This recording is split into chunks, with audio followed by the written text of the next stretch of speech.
Dun, da, da, da, we are live. Yay. Oh, good. Okay. Welcome, everybody. Claire Wasserman here, founder, author of Ladies Get Paid. We are an educational platform, global community, and a book all about helping women earn more and live better. If you've been following along for the past month, I have been going live pretty much every day, Monday through Friday. But you know what? I got bored of hearing my own voice and I also got lonely.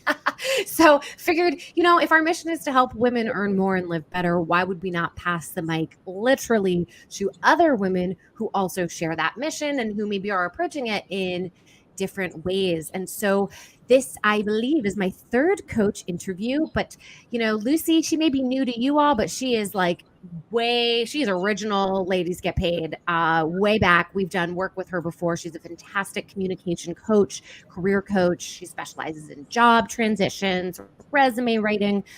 It's been a while since we've had her on, so I'm sure she's got some new stuff that she's been doing, and I'm excited for her to talk about that. The focus for today's conversation, though, is about personal branding specific to being a remote worker. So that's pretty much, I would say, a lot of us now. You might be going into the office a couple of times a month or a couple, whatever your tandem is. Chances are you need to be establishing your presence beyond the office. And so I would love, love, love for Lucy to talk about, ways that you can be consistent in expressing who you are, and really maybe starting with the definition of a personal brand and why that's so necessary. But, first and foremost, Lucy, welcome. Lucy Samuels. I'm so happy to have you here. Thank you so much for having me, Claire. This is exciting to be talking about, to Ladies Get Paid community about something that I care, a couple of things, right? Like remote work and personal branding that I care so much about, that I have so much personal experience with. And so I figured, like, why don't I just make this what I talk about? Because I live this life.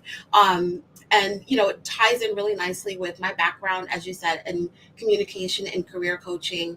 Just to let folks know, I started out as my own business as someone who always wanted to be a speech therapist, right? Like that was like my lifelong dream. But I ended up being an executive assistant in in the legal department of an investment banking firm, and I started my business on the side. And so personal branding is what I used to help me have an identity outside of my day job. And my day job and my other work is a little bit a lot more closely aligned now, but it hasn't always been. And so I'm so excited to talk about how you can actually control that narrative, and to a certain extent, right? Control the narrative, shape that narrative, and you. So, as you said, we'll get started talking a little bit about what personal brand even is. Yeah. I've heard a lot of definitions. If I were to just put it down to like one word, it would have to be your reputation. I think there's a definition that's like what people say about you when you're not in the room. I think that comes from Jeff Bezos, and that's a big part of it. It's like what do people talk about? What are you known for? But I think there's also another part of that, which is because I've also heard people say your personal brand isn't all about you. It's not all about you, but it is a lot about you because it's what people think about you. But it's also what you think about yourself. What do you want to do? What do you want to be known for? What do you excel at? And how do you get that out there into the world so that people know what you want them to know about you? There's a lot of room there for you to control, to shape that narrative to be something that is how you come across. And so we can talk a little bit about all of the different ways that people can work on shifting that narrative, and then also what a personal brand is not. Mm-hmm. Personal brand is not. Yeah, I was curious. Yeah, when we first started talking about having you coming on the show, when I asked like what were some key takeaways you wanted to hit on, you said what a personal brand is and isn't. If you could answer that, that'd be great. But also, why do you feel like it's important for folks to know the distinction? Sure, because okay, so a lot of people think that personal brand is LinkedIn, or I'm on LinkedIn, so I'm doing personal branding. I got a logo, I'm doing personal branding. That is part of personal branding. It's a way that you're expressing it, a way that you're expressing your personal brand, but those are actually tools. So a big part of personal branding is what I mentioned before, is the reputation, what people know you for, and also what you want to be known for. So that's why I always feel like there's an element of clarity that needs to happen when you're doing personal branding. And the other thing is that everyone has one, right? So there's a lot of people who say, I don't want a personal brand. I don't want to be on the LinkedIn. I don't want to be on the Facebook. I don't want to be on the Instagram. The fact that you're not is part of your brand. Like, you're someone who maybe doesn't do social media, and that's okay, but that's part of your brand. If you like to go around to meetings and shake hands and kiss babies and stay off of the internet, that's your brand. That's part of your brand. So all of that is totally fine. What it's not is a piece of paper. A piece of paper that has your job history, your goals. Those are tools that you use to articulate that personal brand. So they're elements of your personal branding, but it's not your brand in full. So you can go out and get a logo. I've got one. It's a really pretty gold cursive L. Excuse me. It's gorgeous. And that looks like me, right? Like, it's a big L. It's my color. It's great. And it doesn't say everything that I do, but it does show you a little bit of my personality and sort of my preferences. So that's a tool that I use. Like, oh, you see that big gold L? So that's Lucy. That's Lucy's cursive signature, big L. What it's not is only your reputation, because it's also, like I said, what you think about yourself and what you want to put out there in the world. If that makes sense. Yeah. Quick question though, for anybody who's listening who does not intend to start a business, they're not going to freelance, they don't want clients, like they are full-time workers. Do they need to be thinking about personal brand? And what about the logo? I mean, I know that's getting a little bit nitty-gritty there, but how much of what we're talking about today is applicable to somebody who's full-time? So that's a great question. You don't need a logo. You don't need any of those things, especially if you're not. I would say if you're starting a business, yes, you do. But if you're not doing that, your personal brand is still your reputation and the reputation that you want to have. So let's say in the workplace, you are known for. I can think of a lot of things I've been known for that are things that I really dreaded doing. Like, I can't stand accounts payable. Like, I was doing it as you do it as part of your role as office manager, and but people come to know you for that and only that. So you get an opportunity to tell people and show people, you have other skills. Maybe you're interested in doing something in the company that's not specifically tied to what you do, and you know that you have those skills that you can use in another area, or even to work on a specific project. Personal branding, you can use that to your advantage to show people. I know y'all know me for paying your bills on time, but here's the reason that I do that so well. It's because I'm really detail oriented. I mean, everyone says that they're detail oriented, but showing people just how detail oriented you are, how passionate you are about a topic, maybe showing people that you can explain things really well. Like, teaching inside the workplace is a great way to show off your skills if that's something that you're good at. So I would say personal branding can help you in the workplace, even if you're not looking to start a business or any sort of entrepreneurial venture, just by helping people know what they can come to you for. Great. When it comes time for your raise, when it comes time to decide who's staying and who's not staying, maybe you have some skill sets that can help you stay in a job if that role that you're currently in is not going to look the same because of a reduction in force, layoffs, what have you. People can say, oh, well, Claire can do a couple of those things that we need. So maybe we can talk about keeping Claire outsourcing something else, because we know what Claire can do beyond what she's currently doing. Okay, I see. I see.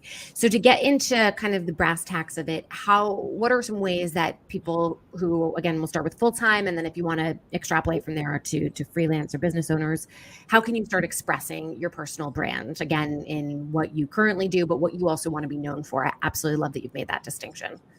Yeah. So let's say you're home, you're at your kitchen table. You don't know a lot of folks in the office. They don't know you. They just see you. You just see each other in meetings very briefly. Introduce yourself. Um, and you don't always have to lead with your job title. You can talk about what you do. So even if your job title is marketing associate, but you actually are the person behind that social media that your company has that's so awesome that everybody knows, you can just say that. Mhm. Hey, I'm Lucy. I'm the person behind, the company's Yeah. social media. I'd love to talk to you. introduce yourself, and then take it a step further and do some coffee chats with folks. Actually talk to them and say, I'm new at the company, or maybe I've been here for a long time, but we've never spoken. Can we do like a little coffee chat? If it's virtual, that's even easier, just because you don't have to worry about where to go, where to meet up. You just, whatever platform your company uses to do remote meetings, you just use that. It's as simple as finding 15 minutes on your schedule. Well, for the other person, for you, you have a little bit of homework because you need to come up with some really good questions to make sure this is a good use of your time and the other person's time. So those are things that you can do. Sometimes people just see you, or they see your name in a meeting, and they don't really know what you do. It doesn't occur to them to mention you. Oh, I heard that this person was really good at managing social media. Maybe we can get them on this project. That happens a lot when you see people in person. It happens a little bit. It has to be more intentional when you're remote, because people don't always know. You don't bump into anyone in the halls. You're not making coffee jokes and like, oh, I like, this brand of coffee better than the other. You're not doing any of that. So you have to be more intentional about it if you're working remotely. And I say this remotely, meaning this umbrella, even hybrid workers, because hybrid folks are not in the office every day. You may be ships passing in the night, right? Like, I'm the Tuesday, Thursday, you're a Monday, Wednesday. So you have to be really intentional about that. And then a lot of companies don't have specific places that people sit. That's a thing now, where people come in and they sit at different places. So it's not like you can say, oh, I know that this person sits over here, I'll come in and introduce myself tomorrow. It may not be that simple if people are all over the place at different times. I would also say another thing you can do as a remote worker is be known for being timely. And we talk about all of these things that people love to put in their resumes. I am prompt, which I don't stop saying that, but I am prompt. I am detail oriented. You show people that by doing that. But getting back to people on time, right? Like, I feel like at some point, and I'm going to be honest here, uh, apologies for the delayed response has been a part of my brand. So if you know that, that's something that you need to work on, because it also affects how people think about you. Is this person reliable? Is this person someone we can count on? Are they trustworthy? Especially in the remote environment, there's just like crickets on the other end of that email or that Slack message. So think about things that you can do so that you can show up in the workplace how you want to show up. So I'm going to say, for me, I had to actually schedule time to check messages. So many times people send me messages and I start to respond, and then something else happens. And this happened in person too. But in person, people would just walk over. Did you get my email? And so online, it's a little bit different if you're not in the same space. So just making time to do emails and not doing them when I'm in a meeting, not multitasking, actually monotasking, so that I could really focus, because so many of my responses would end up in my draft folder.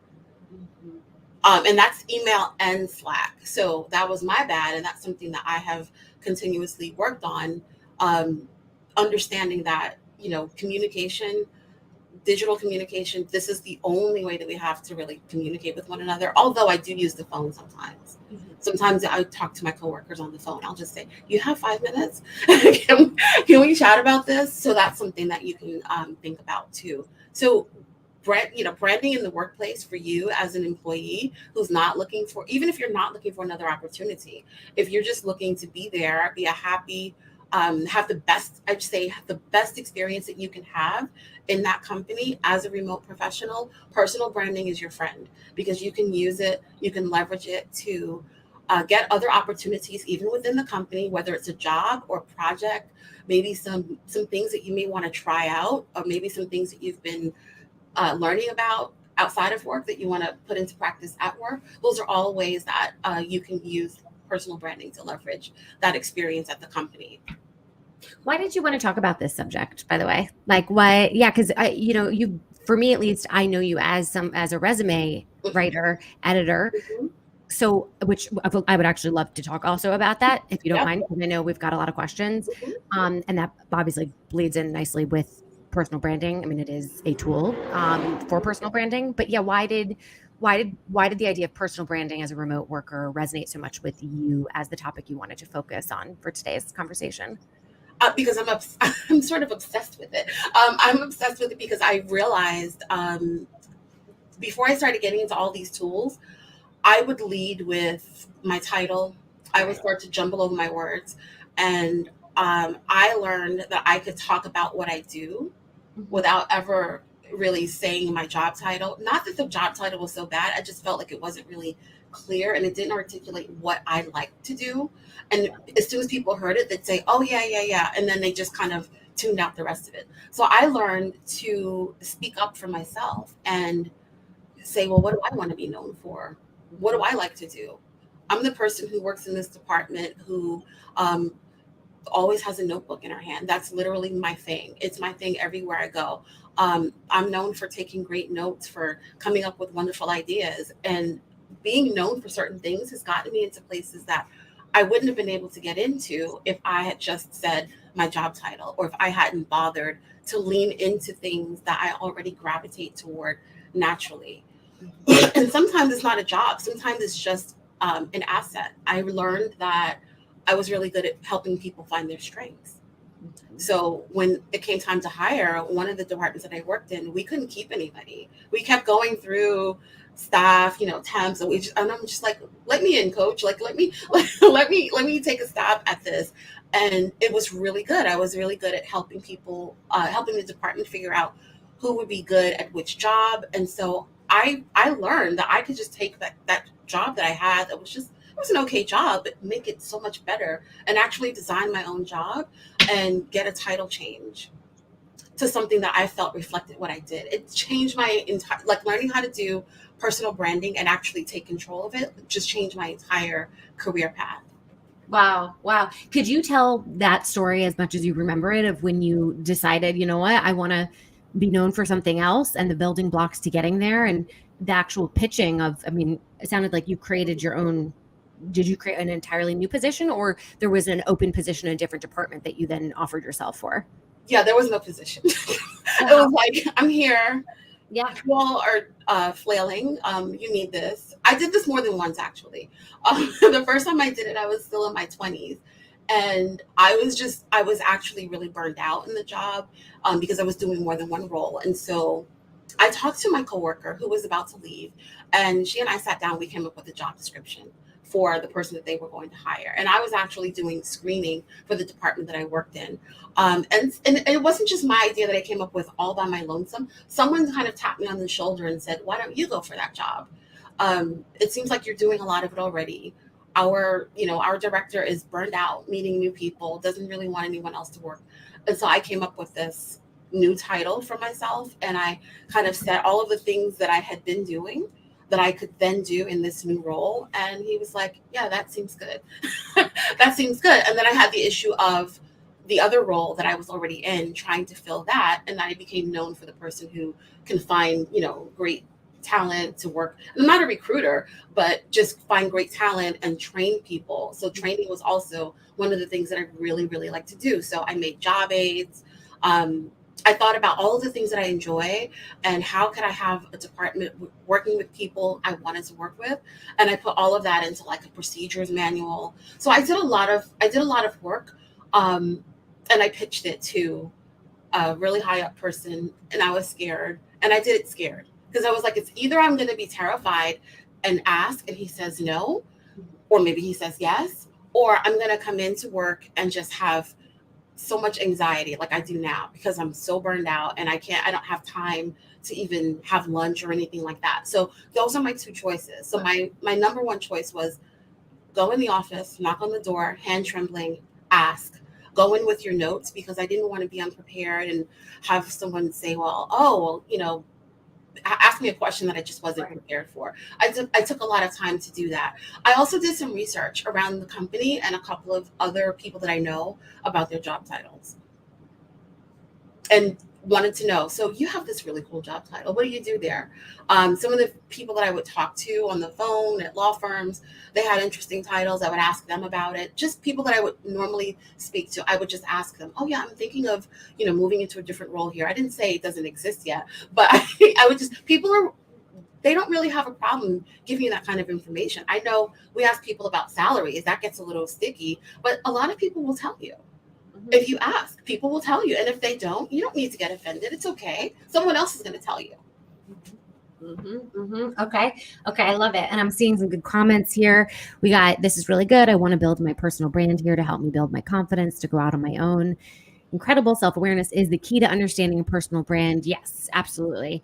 Um, yeah, what would you say, for the self-awareness piece, we're so close to ourselves, and chances are, folks who are listening, if you're anything like me, you're really hard on yourself. So what would you say maybe are the first steps to really understanding what you bring to the table? One of the things I like strengths assessments. Clifton Strengths is a really good one.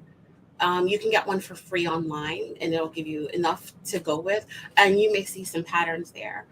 So that's one tool that I really like for self assessment. I also think I journal quite a bit.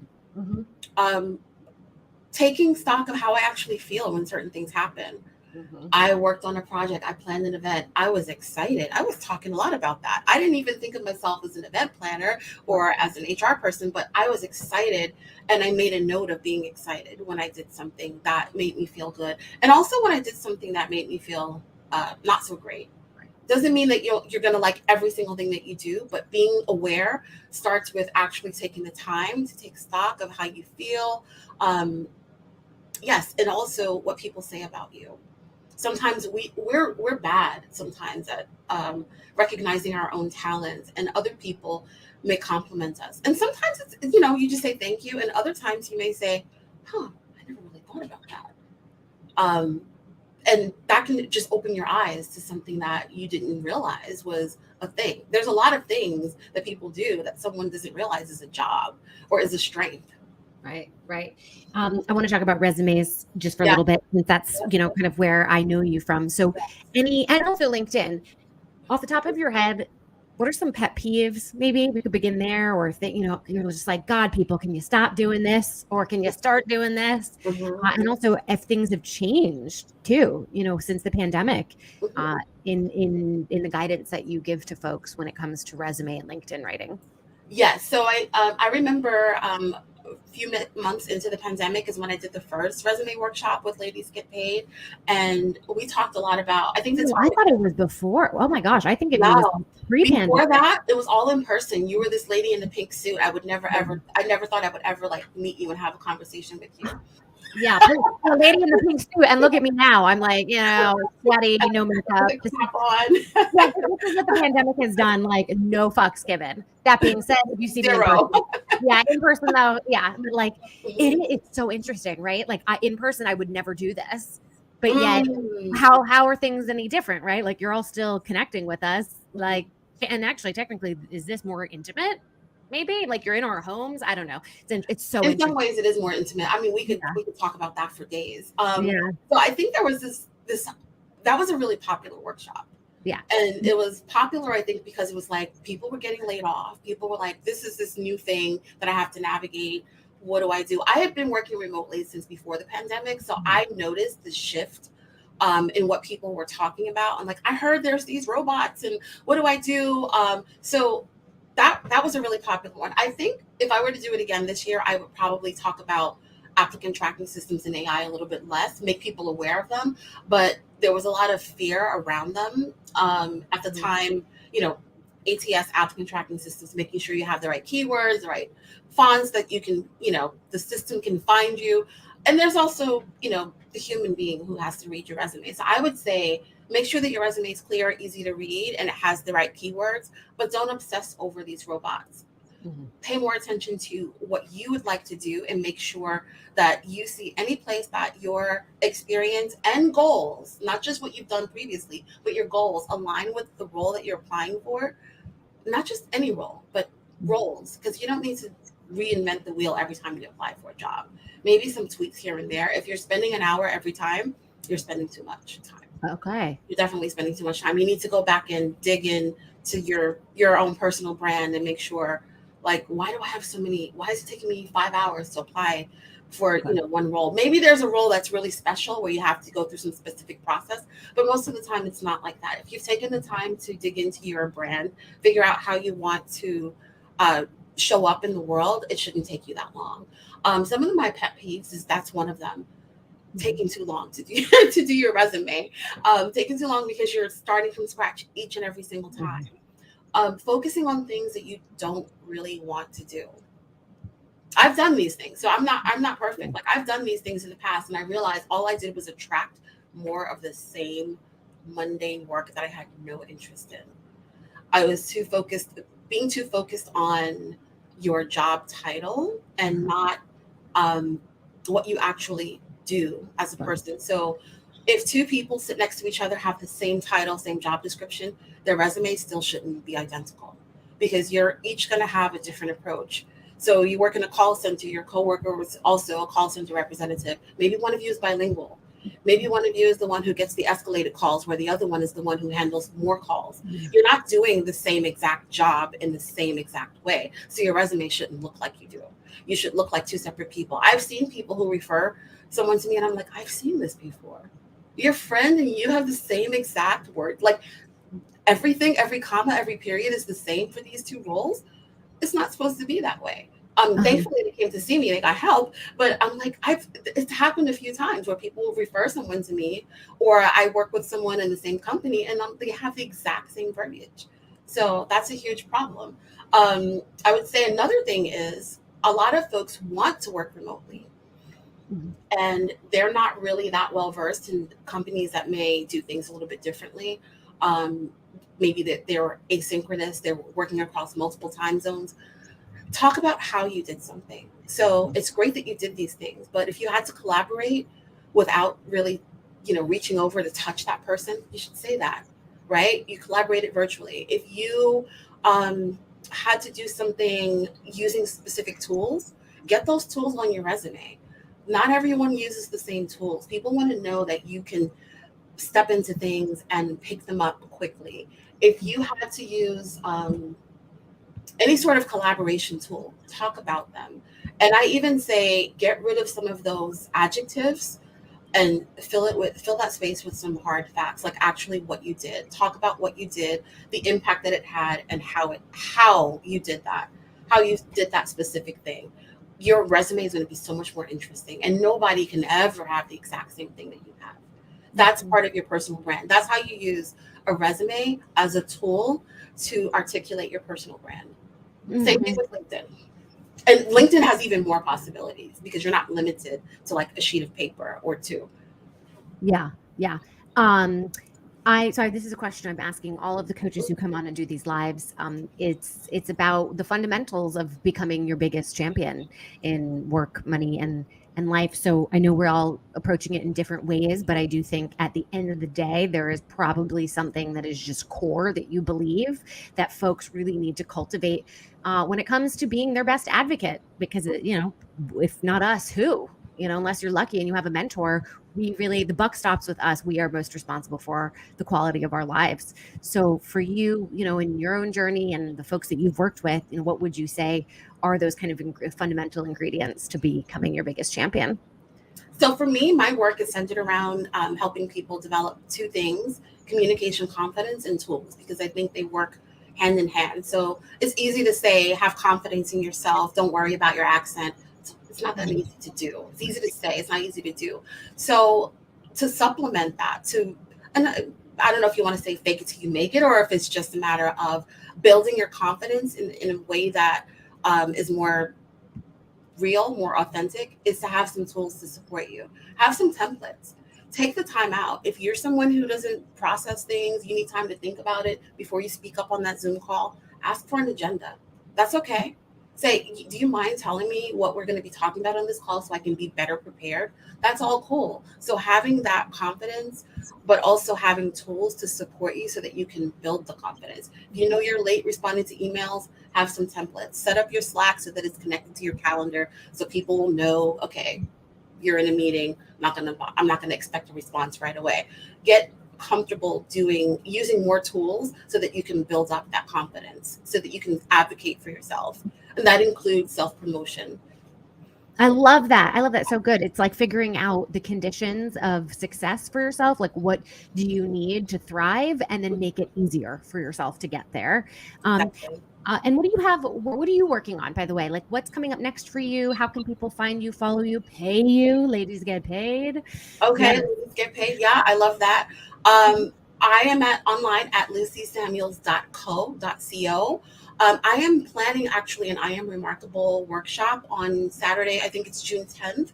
So that's a free virtual workshop where people can learn and practice the art of self promotion Mm. by saying things not in a way that's bragging, but just as stating facts, right? Stating facts. You can use that for your personal brand. You can use that for your career. You can use that to speak up for yourself. Stating facts. You're remarkable, and this is why. I'm remarkable because. So I'm going to be doing that Saturday, June 10th. I don't have my invite up yet, so folks can DM me, or if they go to my website, they'll see in the area where they can sign up for that. Okay, great. And then I asked your permission beforehand, and you said yes. So I'm going to do it. I'm going to just put you in the hot seat. You said that you were nervous. You get a little bit nervous going on camera, but it's kind of ironic given that you're pretty much a remote worker, right? Mhm. And so just for yourself, how have you been working through fear? And to make this very meta, developing your own personal brands, the challenges that you've had in that, and how you're figuring, how do you keep moving through it? So I get very nervous when I go on camera. I don't watch my recordings. I don't listen to. I don't play back my podcast. I do sometimes, but it's hard. I get nervous. I remember when you told me 135 people signed up for that resume workshop. I felt physically ill. I felt physically ill, but I was like, either I do this, something that I really. It's not like I'm doing something that I don't enjoy. I Right. enjoy this. I enjoy talking about this. I love resumes. I love personal branding. But going on camera is the hard part for me. And so for me, I'm thinking this is a means to reach more people. I am more comfortable getting on camera, even though I'm scared and I'm nervous and my mouth is dry and I have like a gallon of water in front of me. I'm more comfortable doing that than I am having to think about separating my days differently the way that I did before, separate elevator pitches, separate everything. What's more important to me is that I get to help people and do something that I love. If the camera means that's the way I get to do it, so be it. It doesn't mean that I don't get scared. It doesn't mean that I don't get nervous. It Uh-huh. just means that um, the end goal is more important to me. And so I do it scared. I Yeah. actually do it scared. And the butterflies are, I mean, because, I know you. So the butterflies are tame, but I mean, they're still there. But I was actually, physically ill before. And I'm like, oh gosh, how am I going to do this? And then things get better because I'm talking about something that means a lot to me. And I think it's going to mean a lot to a lot of other people. Yeah. Yeah. And I find that being yourself as best as you can, which oftentimes means acknowledging the elephant in the room, right? The anxiety or the nerves, it humanizes you. It helps you connect with people, and it makes your message even that more resonant. So it's like, oh, I don't even need to mask the fact that I'm nervous or fight that. So it's kind of cool, right? I'm gonna trip over my words. Guess what? So is everybody else who's watching this. Like, if you come up with this like veneer of perfection and totally put togetherness, that can be intimidating for folks, and then they don't receive your message in the same way. Right. So yeah, I find like the relatability aspect to be incredibly refreshing, and and I'll use the same word again, like connecting. But I love that you had a theme throughout the conversation today of like do it scared. That yeah, you might be nervous about whatever it is, putting yourself out there and all the different ways you can put yourself out there, but the alternative, which would be the anxiety of not putting yourself out there, actually is worse Right. than being afraid, but potentially having more upside to it. Ultimately. Exactly. Exactly. And I just think that people are not, just because they do something doesn't mean it was easy. Right. Right? Just because you do this, I see you doing this, you're good at it, but that doesn't mean it's easy for you. Hmm. I gravitate towards certain activities, but they're not all just like easy breezy for Yeah. me. Some of them I work at. I told you, I've had some issues myself. I'm like, gosh, I'm that person who's always sending that apologies for the delayed response email. That's something that I constantly work on. I'm not this person who's like, oh, everything about me is just together 100%. Right. Absolutely not, because then I would not ever be able to relate to anyone. Like, And who can relate to someone like that? well, and you wouldn't have the career path that you have, right? Like you figured this, it was born out of your own need, and your need coming from a struggle and a dissatisfaction with being the executive assistant. We should probably talk about that in a future conversation. because there are a lot of EAs out there Mhm. who feel like they can't make the case for a promotion or raise or a transfer. And I actually think they have the most to talk about. Yes.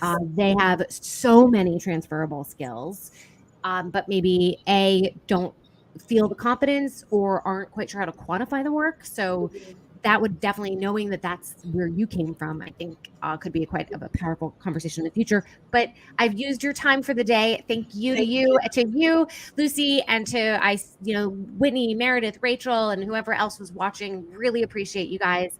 And as always, thank you, thank you. Any final words to share before we let you go? Do it scared. Yeah. Do it scared. If it means that much to you that you um, won't be happy if you don't do something, do it scared. Yeah. And also, nothing is ever truly, truly final ish. I mean, not even tattoos these days. So it's like same thing with personal brand. Like whatever you put out there can be iterated, should be iterated, not just Right. can be, should be, should be. Would be, should be. Especially faced, you're going to get feedback from people. And instead of receiving that feedback as, oh shit, I did it wrong, it's no, actually, this is really helpful information moving forward. So, yes. And if you work with someone to help you, they can help you do stuff so that you don't have to talk much. If you're not a big talker, let the LinkedIn profile do some of the talking for you. Let the writing do some of the talking for you if that's something that you're not comfortable with. So Yeah. you don't have to do everything all by yourself either. You should not. No, I think again we're all too close to ourselves. And to go back to how I started this was loneliness. It's lonely to do this alone. So thank you for joining me. Thanks, Amy. I see you just had a beautiful comment. Appreciate your feedback. Lots of love and go get paid. Thanks, Lucy. Go get paid. Thank you for having me. Bye. Bye bye.